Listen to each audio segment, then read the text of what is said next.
One of the things that I believe strongly is that it's important for people to have a passion for something. It has to be something about your life and the way you live it that you're really passionate about. Pinball for me has been a passion.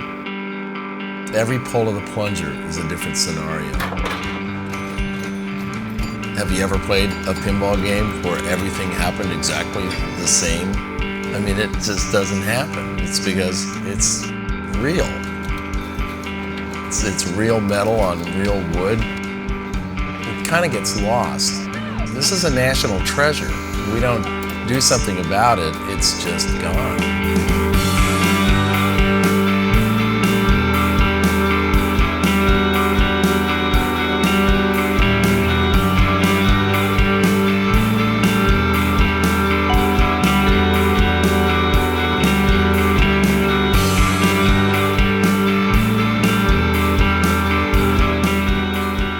Hi, my name is Steve Ritchie, and I make pinball machines. And I am very glad to be here tonight. This show is really great because there's so many pinball machines. That's probably the most unique thing about the show, for me anyway. I walk in, I see this giant room full of pinballs, more than I've seen at any other show, honest to God. I love how the place is lit up, you know. It's just it's a completely different and new kind of show, and I really enjoy being here. I'm Michael Schiess. I started the Lucky Juju Pinball Gallery and founded the Pacific Pinball Museum in Alameda, California. It's my buddy Larry. I'm Larry Zartarian. I'm also affiliated with the Pacific Pinball Museum. I've known Mike for about 12 years now. Has it been that long? And we're in the process of trying to find a permanent home for our collection of about 650 to almost 700 pinball machines. And we found a temporary home right here if you want to see it. Would you like the to warehouse. come inside? We would, yeah. Yeah, come on in. Well, when I started the Juju, the main reason was I had gotten a bunch of pinball machines for an art project. I was going to make kinetic art, and I just couldn't do it. You know, no matter how much whiskey I swilled, I just couldn't put the sandpaper to the playfield and erase the original art. So they kind of sat there until they're moaning to be played late at night would wake me up, you know. I really do believe there's a soul to these machines, that they want to be played. And it's really funny, if you don't play them, they kind of stop working and they develop problems. But as long as you play them, they seem to go forever. Once you get one of these restored, they're really pretty amazing piece of American ingenuity. I consider what Larry and I do, I've considered myself a curator, and Larry, I think of myself more as a Johnny Appleseed kind of pinball. I'd like to spread the enjoyment and the love of just playing. And the best way I can do that is to make my own collection playable so other people can have as much fun as I did. In fact, in terms of museums, there's really no other organization that's doing what we're attempting to do. Our goal is to become the Smithsonian of pinball. Not only treat it with a reverence that it had in the past, but make sure that it's relevant in the future. A good service tech really is hard to find. I've been around lots and lots of games all my life. So, I mean, for the last 20 years, I've seen warehouses and warehouses full of games. I am really amazed about the Gordon Hasse collection. It's like a collection it's shocking.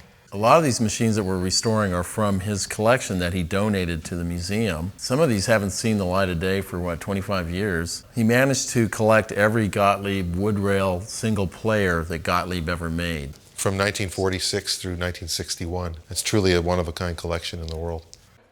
Looking at this warehouse with all the games in it, it is a little bit also overwhelming too. So it's almost like, wow, where did all these games come from? My God. We had a really good success rate last year. Out of like 350, only 6 of them went down. I've been to other shows where they have 100 games, 15 or 20 of them are down. Of course, when I get down to the end and get finished with a pinball machine like this, sometimes I hurry up and plug it in, want to throw the ball in it, play with it quickly, see if it'll do its thing, So, because I'm always excited about getting into a pinball machine and see what makes it tick, And I'm sure glad that I'm actually working here for PPM. First the broadsides, then the big parade. Tigers, elephants, lions, and bands, like some returning Roman legion, the captured and fallen spared for Caesar's pleasure. Elephants and roustabouts pitch the giant tent. Peanuts, popcorn, cotton candy, Then, ladies and gentlemen, boys and girls, as high above the center ring an Amazon beauty, both handsome and bold, dismisses the danger of death in the sawdust and works without a net. You might ask why it's of value from an historical perspective. Well, for openers, pinball is totally visual and highly effective as both in track mode and a storytelling vehicle. The graphics are unique, closely allied to circus and carnival art. What's more, pinball graphics are perfectly suited to today's nostalgic mood, our widespread yearning for simpler, better times. Although the game themes were almost infinitely varied, the intended result was always the same: to provide the player with a pleasant break from limited prospects and the tedious grind of day-to-day reality, to provide a nickel escape, a 5-cent fantasy. We do have at least 500 pinball machines. What's going to happen to them? Because my kids or our kids don't want, 500 pinball machines. So what we'll do is donate them to the museum. That's where they really belong. And my hats are off to people that put their ducks in a row for this event. The whole circumstances of all the art people and industry people and everybody that have got together to make this happen. Richard announced his intention to make a very generous contribution to the museum, and he understated by almost an order of magnitude the number of machines in his collection.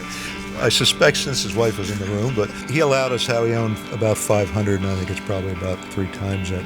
And his business card reads, Keeper of the Pinball Flame since 1952, which is when he began collecting. So he might be the original pinball collector. I don't know anybody that's been into it longer than that. None of the museum institutions take this seriously. Maybe we're putting it up on a pedestal, and a lot of people disagree with that because they think, oh, it's a hobby, and you're going to take away from the hobby. Well, it's more than a hobby. It's art. It's kinetic art, and it's an American icon. It really is something that we should be proud of. I'm delighted to have been able to play a part in advancing the interests of the Pacific Pinball Museum. What we need are proselytizers. We need each and every one of you to go out and tell other folks about what this wonderful group of people are doing. It will never, ever be done by the highbrow museums of the world. They don't understand it. They never will. So if we want to see it done, it's going to have to be done by us. And I encourage you to do everything within your capability to help us advance the case and make this long-held dream a reality.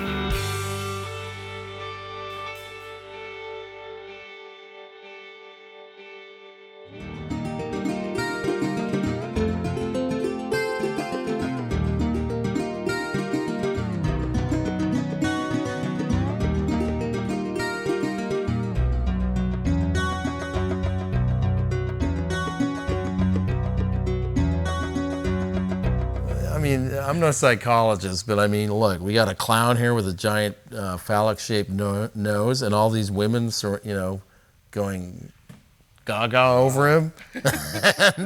and they're like, this was what, the late 60s or 70s. I just thought, wow, this is pretty low. They got little tiny waists, huge thighs, and big breasts. Anatomically impossible. And that was like the high water mark for women's